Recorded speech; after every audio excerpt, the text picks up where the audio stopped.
अपना बिजनेस शुरू करना, ये सपना तो बहुत लोग देखते हैं, लेकिन जैसे ही बात आती है बिजनेस प्लान लिखने की, अच्छे अच्छों के पसीने छूट जाते हैं। लगता है कि यह बहुत ही मुश्किल और बोरिंग काम है। पर सोचिए, अगर मैं कहूं कि यही यही वो सबसे एक्साइटिंग स्टेप हो सकता है जो किसी के सपने को सच कर दे। तो चलिए इसी सफर पे निकलते हैं। योगी बेरा की ये बात बिजनेस की दुनिया में एकदम आईने की तरह साफ है। मतलब अगर पता ही नहीं कि जाना कहाँ है तो पहुंचेंगे कैसे। बिना प्लान के बिजनेस शुरू करना बिल्कुल वैसा ही है जैसे बिना मैप के किसी अनजान सफर पर निकल पड़ना। और जो बिजनेस प्लान है ना, वही वो रोड मैप है, वही सही रास्ता दिखाएगा, गड्ढों से बचाएगा और आखिर में मंजिल तक ले जाएगा। तो बिजनेस प्लान को एक बोझ मत समझिए, बिल्कुल नहीं। इसे समझना चाहिए अपने सपने को सच करने का सबसे जरूरी टूल। ये सिर्फ कुछ कागज नहीं है, ये तो सक्सेस का ब्लूप्रिंट है, पूरे विजन का एक नक्शा। चलिए इस पूरी प्रोसेस को सिर्फ थ्योरी में नहीं बल्कि एक्शन में देखते हैं। हम एक एंटरप्रेन्योर की जर्नी को फॉलो करेंगे, देखेंगे कि कैसे एक छोटा सा आइडिया एक सॉलिड बिजनेस ब्लूप्रिंट में बदलता है। तो ये है एंटोइनेट। एंटोइनेट का एक सपना है अपनी खुद की ड्रेस शॉप खोलने का। उनकी इस जर्नी से ही हम सीखेंगे कि कैसे एक सपने को स्टेप बाय स्टेप एक अक्लमंद बिजनेस प्लान में ट्रांसफॉर्म किया जाता है। तो शुरुआत करते हैं। इस जर्नी का सबसे पहला कदम वो है खुद को समझना और मार्केट को परखना। मतलब पहले अंदर देखना है, फिर बाहर। किसी भी बिजनेस को शुरू करने से पहले हर एंटरप्रेन्योर को खुद से ये 2 सवाल बिल्कुल ईमानदारी से पूछने चाहिए, क्योंकि सोचिए यही तो पूरे बिजनेस की नींव बनेंगे, फाउंडेशन। देखिए एंटोनेट ने कितनी ईमानदारी से खुद को आंका। उन्हें पता है कि फैशन की समझ है, गोल के पीछे पड़ जाती हैं, लेकिन साथ ही उन्हें यह भी पता है कि वो इम्पेशेंट हैं। अब ये जानना जरूरी क्यों है? क्योंकि इससे ही तो पता चलता है कि कौन से काम खुद किए जा सकते हैं और कहां किसी की मदद लेनी पड़ेगी। सिंपल। एक बात हमेशा याद रखनी चाहिए, सिर्फ अपने आइडिया से प्यार करने से काम नहीं चलता, सिर्फ पैशन काफी नहीं है। ये देखना पड़ेगा कि क्या मार्केट को, दुनिया को आइडिया की सच में जरूरत है, क्या लोग उसके लिए पैसे खर्च करेंगे। सोचिए ना, अगर किसी छोटे से शहर में एक इंडोनेशियन रेस्टोरेंट खोल दिया जाए तो शायद वो ना चले, क्योंकि हो सकता है लोगों को उसकी जरूरत ही महसूस ना हो। ओके, तो जब खुद को और मार्केट दोनों को समझ लिया, तो अब टाइम है इस सारी इंफॉर्मेशन को एक सॉलिड प्लान में बदलने का। चलिए देखते हैं ये कैसे होगा। देखिए, पूरा बिजनेस प्लान एक साथ सोचना थोड़ा ओवरवेलमिंग हो सकता है, इसलिए आइए इसे 3 आसान सवालों में तोड़ते हैं। और यकीन मानिए, इन्हीं 3 सवालों के जवाब किसी भी बिजनेस प्लान की पूरी बैकबोन बनेंगे। ये टारगेट कस्टमर आखिर है कौन? ऐसे सोचिए, जब हम किसी खास दोस्त के लिए गिफ्ट खरीदते हैं तो हमें उसकी पसंद नापसंद सब पता होती है, राइट? इसलिए सही गिफ्ट चुनना आसान हो जाता है। बस टारगेट कस्टमर वही खास दोस्त है बिजनेस का।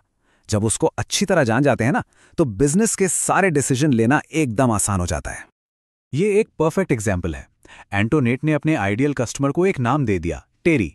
अब देखिए, वो सिर्फ कस्टमर्स के लिए नहीं सोच रहे हैं, वो टेरी के लिए सोच रहे हैं। और इससे सब कुछ क्लियर हो जाता है। दुकान में कैसे कपड़े होने चाहिए, प्राइस क्या होनी चाहिए और टेरी तक पहुंचना कैसे है। तो आगे क्या हुआ? एंटोनेट ने अपने कंपटीशन को एनालाइज किया। उन्होंने देखा कि बड़े डिपार्टमेंट स्टोर्स मैच्योर विमेन को टारगेट नहीं करते और जो स्पेशल दुकानें हैं वो बहुत महंगी हैं। और बस यहीं उन्हें अपना मौका दिख गया, एक गैप जिसे वो भर सकती थी। अच्छा, अब आते हैं उस हिस्से पर जो अक्सर सबसे ज्यादा डराता है, नंबर्स, फाइनेंस। लेकिन टेंशन की कोई बात नहीं, हम इसे बहुत ही सिंपल तरीके से समझेंगे। तो चलिए एक जरूरी कॉन्सेप्ट को बिल्कुल आसान बनाते हैं, ग्रॉस प्रॉफिट। इसका सीधा सा मतलब है, आपने एक चीज बेची, उसको बनाने में जो खर्चा आया उसे हटा दीजिए। जो पैसा बचा वही है आपका ग्रॉस प्रॉफिट। एंटोनेट के केस में देखते हैं। एक ड्रेस $250 में बिकती है, उसे बनाने की एवरेज कॉस्ट है $126। तो 250 माइनस 126 बचा $124। यह है हर ड्रेस पर उनका ग्रॉस प्रॉफिट। सिंपल है ना? तो जब हर प्रोडक्ट का ग्रॉस प्रॉफिट पता चल जाता है, तभी तो अंदाजा लगाया जा सकता है कि टोटल इनकम कितनी होगी। और सबसे जरूरी बात, बिजनेस शुरू करने के लिए आखिर कितने पैसों की जरूरत पड़ेगी। और सारी कैलकुलेशंस के बाद एंटोनेट के सामने एक साफ सुथरा नंबर था, $1,62,500।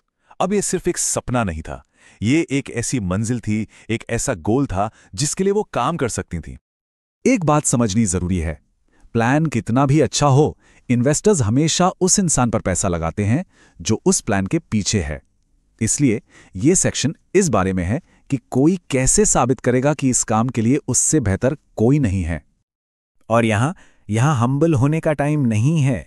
सिर्फ ये मत बताइए कि क्या क्या जिम्मेदारियां थीं, ये बताइए कि क्या हासिल किया, क्या रिजल्ट्स लाए, क्योंकि किसी की अचीवमेंट्स ही उसकी काबिलियत का सबसे बड़ा सबूत होती हैं। ये फर्क देखिए, एक तरफ है कहना मैंने 2 क्लर्क्स को मैनेज किया, ठीक है, लेकिन दूसरी तरफ है कहना मैंने $2 लाख के डूबे हुए अकाउंट्स कलेक्ट किए। इससे सीधा रिजल्ट दिखता है, काबिलियत दिखती है।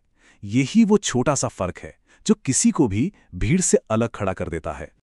तो हम अपनी चर्चा के आखिरी पड़ाव पर हैं और एक बार फिर इस जरूरी बात को याद कर लेते हैं कि एक बिजनेस प्लान सिर्फ एक डॉक्यूमेंट नहीं है, वो एक गाइड है।